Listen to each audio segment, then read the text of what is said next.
ايه الشغلانه اللي في مصر اللي تخليك ما تفكرش تسافر؟ حرام.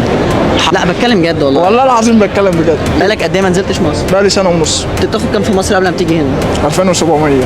وكانوا بيكفوك 2740؟ ايوه يا جدع ايوه. طب ايه اللي يخليك تيجي ايطاليا طالما انت كانوا ال 2740 بيكفوك؟ عادي جدا زي الناس اللي بتيجي. ترمي نفسك في البحر وتيجي وتتبهدل عشان يعني جاي سياحه انا، جاي اتفسح، جاي من مصر طلع على طول طياره. وجبت الفلوس ازاي؟ من جبت المرتب بتاعي. من ال 2740؟ ايوه. ودفعت كام فلوس عشان تيجي سياحه؟ دفعت 45000 كنت يعني تصرف- وسكه 300 دولار طلعت من مصر ومشيت الامور. زي ال 2740 دول كانوا بيكفوك ليه؟ كنت بتصرف ايه؟ على حسب المصاريف. تعرف تشتري لحمه ورز الدنيا الدنيا جميله والله، على قد لحافك مد رجليك، عش دنياتك. قول للناس ازاي كنت تعيش كده عشان يعملوا زيك. يعني مثلا اعمل جمعيه في 700 دي تخليها مصاريفك انت. 20 جنيه علبه. انت عارف كيلو اللحمه كام؟ عارف يا اسطى. كام علبه كيلو اللحمه؟ ب 110. كيلو اللحمه ب 420.